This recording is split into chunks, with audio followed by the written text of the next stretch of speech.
نحمده ونستعينه ونستغفره ونعوذ بالله من شرور أنفسنا وسيئات أعمالنا من يهده الله فلا مضل له ومن يضلله فلا هادي له نشهد أن لا إله إلا الله وحده لا شريك له ونشهد أن محمدا عبده ورسوله لا نبي ولا رسول بعده يقول الله تبارك وتعالى في القرآن الكريم يا أيها الذين آمنوا اتقوا الله حق تقاته ولا تموتن إلا وأنتم مسلمون اللهم صل وسلم وبارك وكرم على حبيبنا ونبينا وشفيعنا وسيدنا ومولانا محمد وعلى آله وأصحابه ومن تبعهم بإحسان إلى يوم الدين أما بعد kaum muslimin dan muslimat a'azzakumullah wa iyaya. Alhamdulillahi Rabbil Alamin. Segala puji dan syukur hanyalah milik Allah Rabb semesta alam. Salawat beriring salam kita curah limpahkan pada Rasulullah sallallahu alaihi wasallam, pada keluarga beliau dan orang-orang yang senantiasa mengikuti beliau dengan ihsan hingga akhir zaman. Alhamdulillah, di malam hari ini setelah melaksanakan ibadah salat maghrib secara berjamaah, kita diberikan kemampuan oleh Allah untuk duduk dalam majlis ilmu, mengkaji dan melengkapi, menuntaskan, ini menyelesaikan bab tentang jenazah. Jadi ini malam ini insya Allah selesai ini semua nih, Pak. Ya. Batas terakhir kemarin kita sudah membahas tentang apa, Pak? Nguburkan ya kan? Dafnul mayyit, ad-dafnu bil maqbarah. Anjurannya menguburkan itu di kuburan, karena makruh hukumnya menguburkan seseorang itu di tempat khusus tersendiri, itu makruh. Tidak mentang-mentang dia punya tanah di situ terus dikuburkan di tanah itu, tidak. Tetapi Rasul memerintahkan untuk dimakamkan di kuburan. Kemarin batasnya sampai di sini.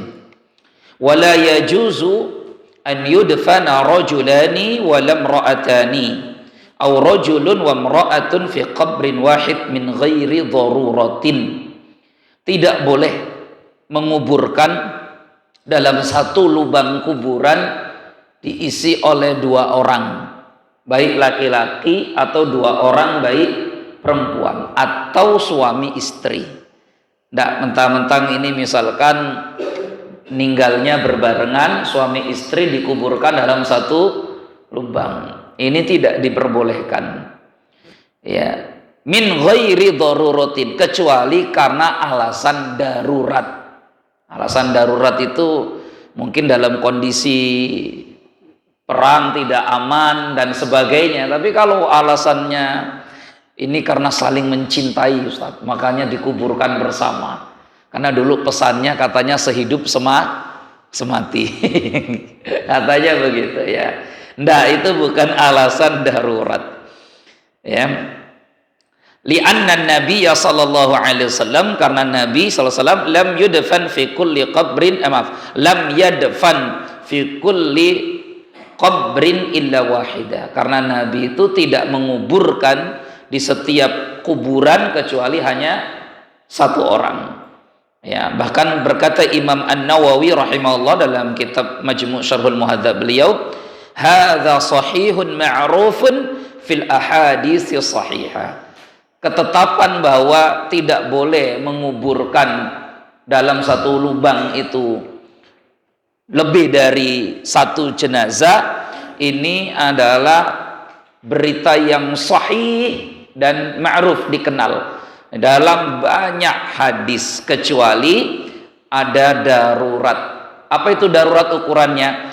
Kasurul qatla, banyaknya tragedi pembunuhan. Ya, terus seperti tadi itu perang dan sebagainya. Tapi kalau enggak dalam kondisi perang, ya satu lubang satu. Ya, au al maut fi waba, atau karena meninggalnya ada wabah, penyakit merata, ya, atau yang lain, maka yang seperti itu diperbolehkan. Kalau dia satu kuburan dua orang dalam alasan darurat tadi, maka yang lebih didahulukan dimasukkan ke lubang kubur adalah orang yang paling banyak hafalan Al-Qur'annya. Ya, ayyuhuma kana aktsaru akhdan lil Qur'an. Jadi kata Nabi, dahulukan dari dua jenazah ini mana yang paling banyak hafalan Al-Qur'annya. Ya, seperti imam lah, imam itu kan begitu. Jadi dahulukan siapapun itu kalau mau jadi imam, ya yang paling banyak hafalan Al-Qur'annya. Memakamkan jenazah juga sama, dahulukan yang paling banyak hafalan Al-Qur'annya. Wala yudfan kafirun fi maqabiril muslimin, dan seorang kafir tidak boleh dikuburkan di pemakaman muslim. Ini adalah pantangan, Pak. Ya, tidak boleh. Kama la yudfanu muslimun fi maqbaratil kuffar. Begitu pula sebaliknya, kuburan orang Islam itu tidak boleh dicampur dengan kuburan orang kafir. Tidak boleh ini. Ya, hukumnya apa? Hukumnya dilarang sebenarnya. Gitu ya, dilarang. Tapi kan kita ini sulit. Kadang kuburan-kuburan kita ini banyaknya kuburan-kuburan pemakaman umum, yang secara hukum sebenarnya tidak ada yang membolehkan. Dari manapun ulamanya, mazhab manapun yang tidak membolehkan. Orang Islam ya dikuburkan di kuburan muslim, orang kafir ya dikuburkan di pemakaman orang kafir. Dia tidak dicampur, gitu ya, nggak dicampur. Ini karena memang ya kita memang sudah berbeda, ajarannya berbeda, gitu ya. Sebagaimana kita beribadah pun ingin bersama kaum muslimin, meninggal pun bersama kaum muslimin, gitu ya. Ya, berbeda dengan orang kafir, gitu ya. Jadi merepotkan. Apa yang membuat repot? Nanti banyak, termasuk adab ziarah kuburnya dan lain sebagainya. Itu yang membuat kita kebingungan nanti. Nah, nanti kan kita kaji nih adab ziarah kubur dan sebagainya, termasuk mengucapkan salam dan sebagainya. Sementara di kuburan itu kemudian bercampur baur. Nah, kita mendoakan orang di kubur itu kan rata-rata mendoakan semua penghuni kuburan. Nah, penghuni kuburan itu ada yang Islam dan ada yang kafir. Nah, itu yang menjadi rancu tuh di situ akhirnya. Ya. Jadi para ulama itu sudah menjelaskan betul-betul aturan-aturan terhadap ini. Poin berikutnya, ta'miqul qabri wa tausi'uhu.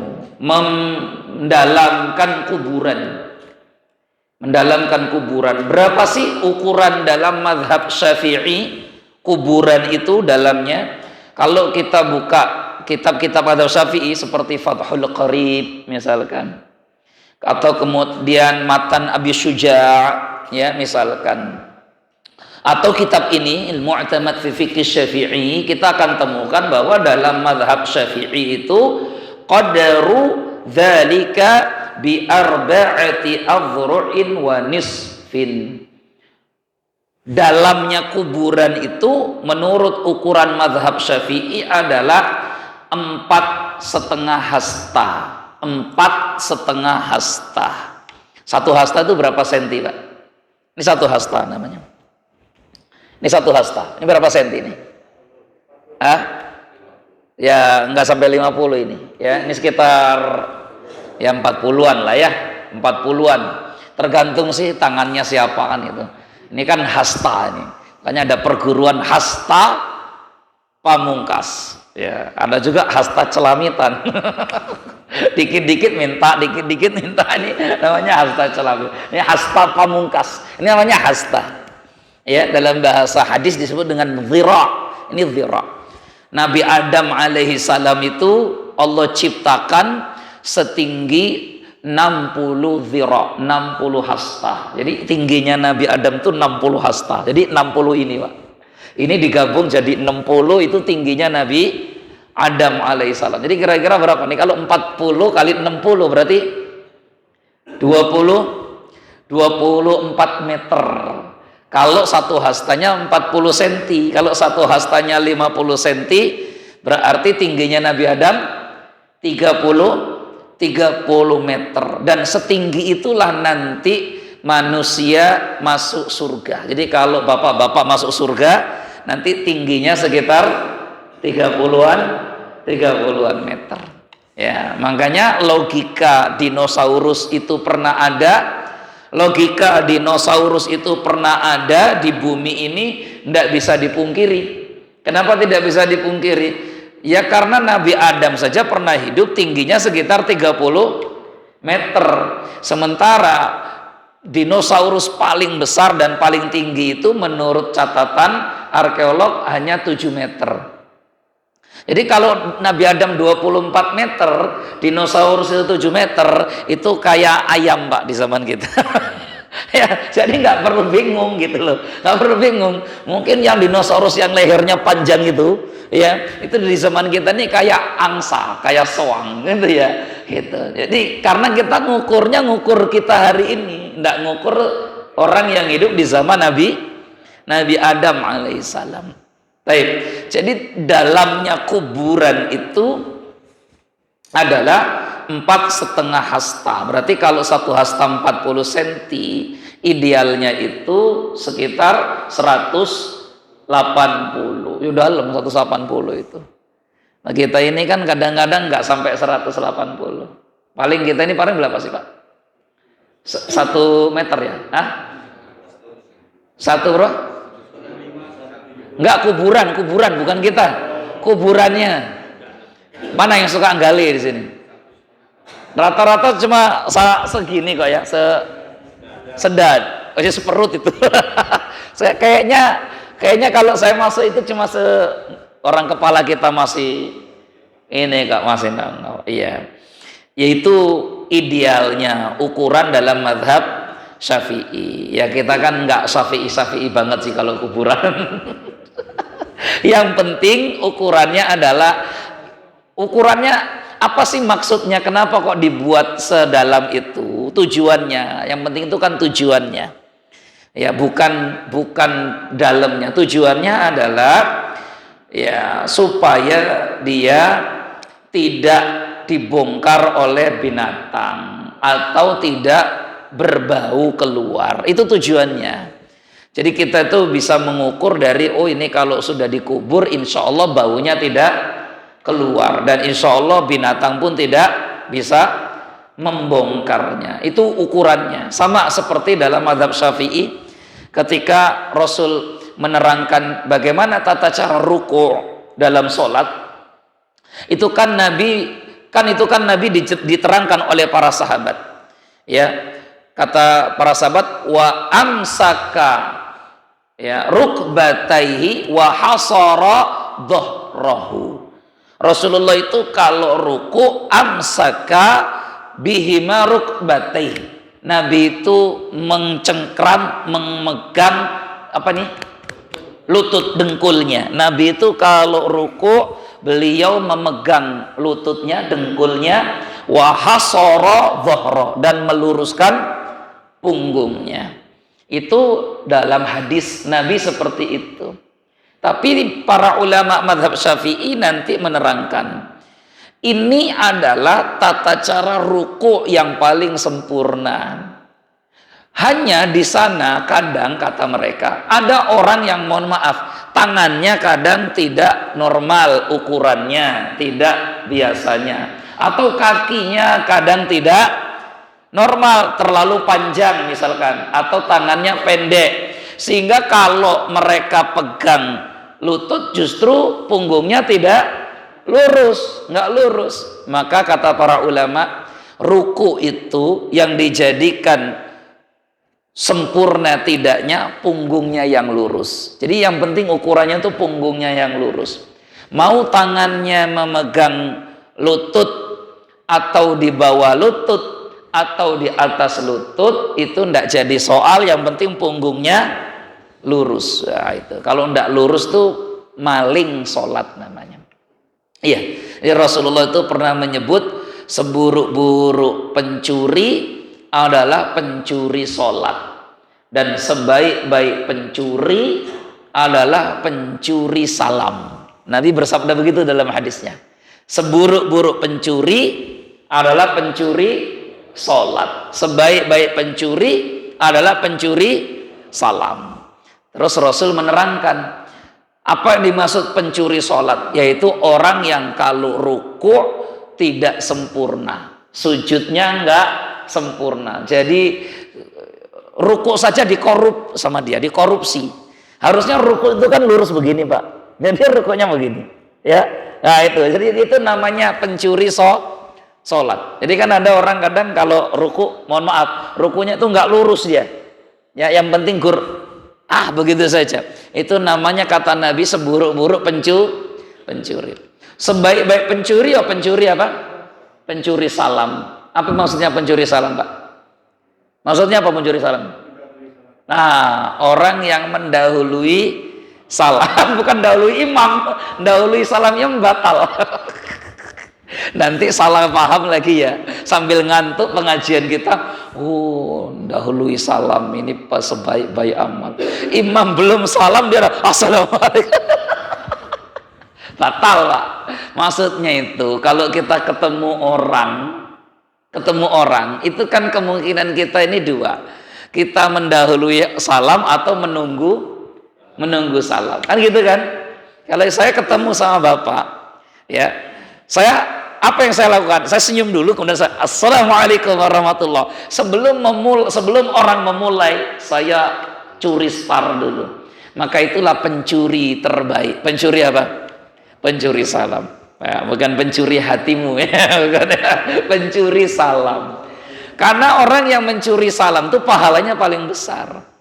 Ini tidak mentang-mentang bapak lebih tua terus ketemu sama yang muda, terus yang tua bilang ini, woi kuling nom salam disi kalau orang tua gitu. Enggak, ya.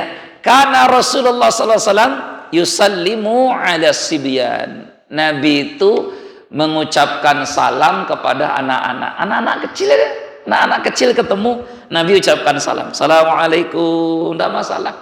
Karena sebaik-baik pencuri salam ya gitu. Jadi tidak harus menunggu orang mengucapkan salam. Itu kalau ketemu ya, bukan kalau pengajian. Kalau pengajian nggak sopan kalau ini penceramahnya belum salam kok sudah jamaahnya salam. Assalamualaikum. Yang ceramah ini siapa? Ya, itu maksudnya kalau al-liqa, ketemu di jalan atau ketemu di mana, bukan dalam sholat dan bukan dalam majelis talim. Di salam batal kalau lebih dulu salam dari imam, di majelis taklim ya kacau nantinya ya. Baik, wallahu a'lam bishawab. Jadi ukurannya itu sebenarnya sekitar ya tadi 1,8 meter idealnya. Tapi ya kalau di tempat kita yang penting intinya tidak keluar bau dari kuburan itu. Ya, tidak keluar bau dari kuburan itu. Baik, wallahu a'lam bishawab. Kita selesaikan dengan meninggikan kuburan. Tutup dengan meninggikan kuburan. Raf'ul qabri wa tastihuhu. Gimana sih aturan dalam Islam itu terkait meninggikan kuburan? Inna turaba alladhi yukhraju minal qabri yudha'u fawqahu. Ya, ini semua di mazhab Syafi'i bunyinya nanti hukumnya sama seperti ini. Inna turaba, sesungguhnya tanah, alladzi yukhraju minal qabri, yang telah digalih dari tanah kuburan itu. Yudha'u fauqahu, semua tanah yang digali dari kuburan itu nanti diletakkan di atas kuburannya.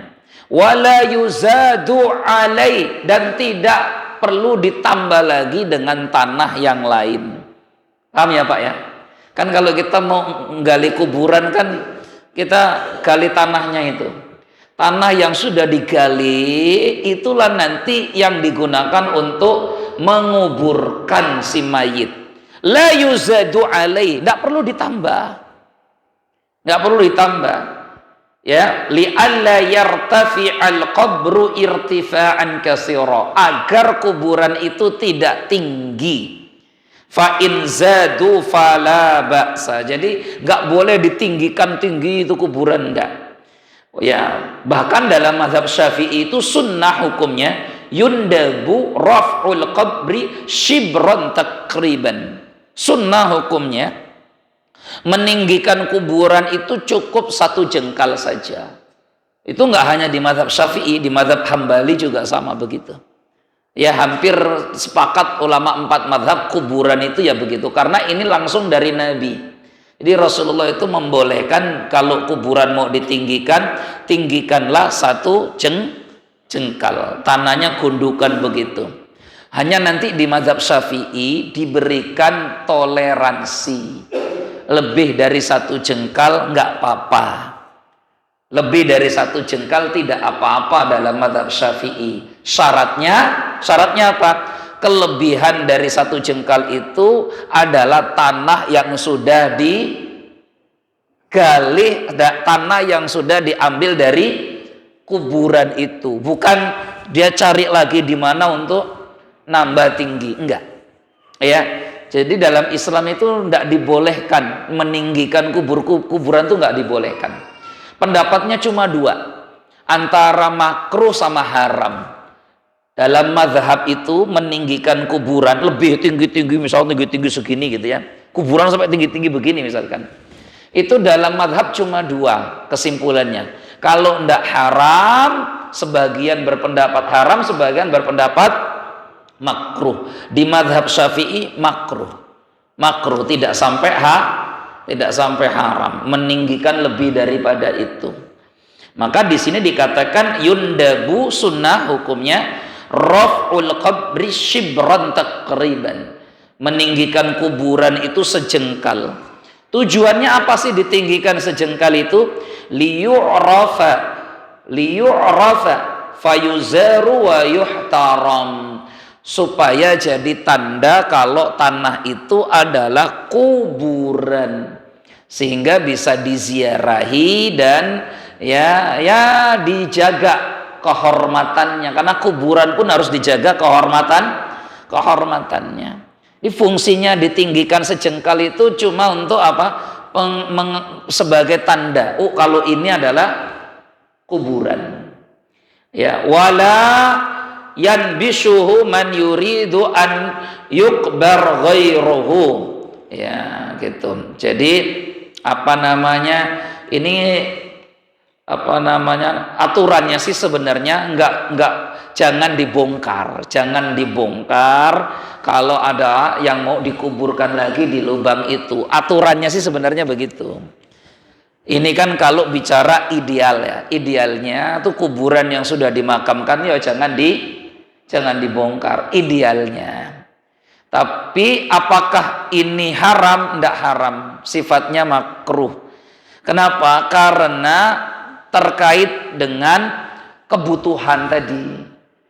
Bisa jadi areal kuburannya itu tidak nambah, tapi orang yang meninggalnya semakin banyak. Maka ketika tanah kuburannya tidak ada dan sementara yang meninggal tiap hari makin banyak, maka satu-satunya solusi adalah membongkar kuburan yang sudah pernah ada. Itu hukumnya. Maka sebenarnya idealnya ya tidak dibongkar, idealnya tidak dibongkar. Tapi kalau memang harus dibongkar karena keterbatasan lahan pekuburan, yaitu boleh dengan adab-adabnya. dengan adab-adabnya. Tapi intinya kita ini tidak boleh meninggi-ninggikan apa? Kuburan. Jadi ini bukan berbicara ya apa namanya keren dan nggak keren, tidak Bapak Ibu. Ini bicara aturan agama. Aturan agama kita tuh dalam mazhab Syafi'i, di mazhab Hambali juga sama. Kuburan itu jangan tinggi. Bahkan nanti ada larangannya dari Nabi di kitab Riyadhus Shalihin itu.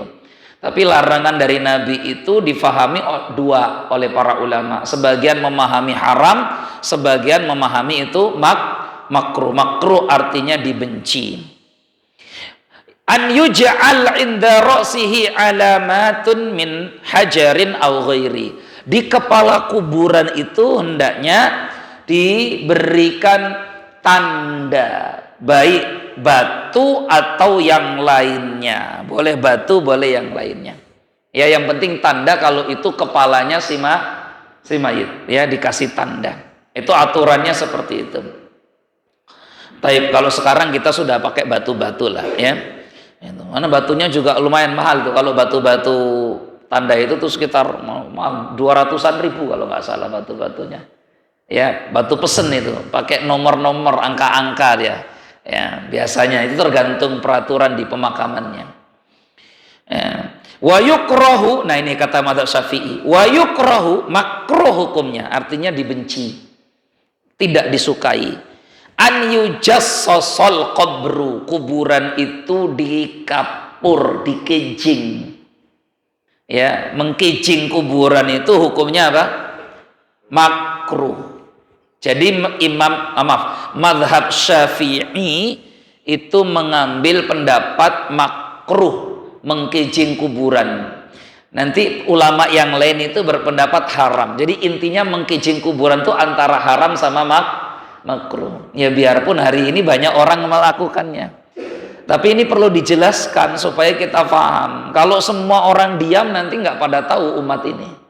Kalau semua ustadz, semua dai diam, nggak jelaskan, sementara di semua kitab-kitab mazhab diterangkan hal ini, ya maka nanti membiarkan sesuatu yang salah, nggak bisa. Apalagi dampaknya buruknya, ada dampak buruknya. Apa dampak buruknya tadi? Mempersempit kuburan, mempersempit kuburan, Pak. Ya, apalagi kalau tanah kuburannya sudah tidak luas lagi. Ya, sekarang ini cari tanah kuburan tuh susah, karena aturannya kadang masyarakat di situ tidak mau jual tanah kalau untuk kuburan, karena mereka tidak siap bertetangga dengan mayit itu, nggak siap kadang. Akhirnya sekarang orang nyari kuburan tuh jauh-jauh, memang harus bawa apa namanya ambulan mau ke kuburan. Apalagi jalannya juga kadang jelek ke areal kuburannya, ya itu. Yang naik mual-mual, termasuk mayitnya juga mual-mual. Karena ke kuburannya jauh, jalannya jelek, gelondang. Kalau dulu ya kita ini rame-rame Pak, bawa jenazah itu pakai keranda itu rame-rame, karena kuburannya relatif bisa ditempuh jalan kaki. Lah hari ini itu jauh-jauh. Itu menunjukkan karena cari areal kuburan itu ndak gampang, ndak mudah. Gitu ya. Jadi ini pelajarannya kenapa kok kemudian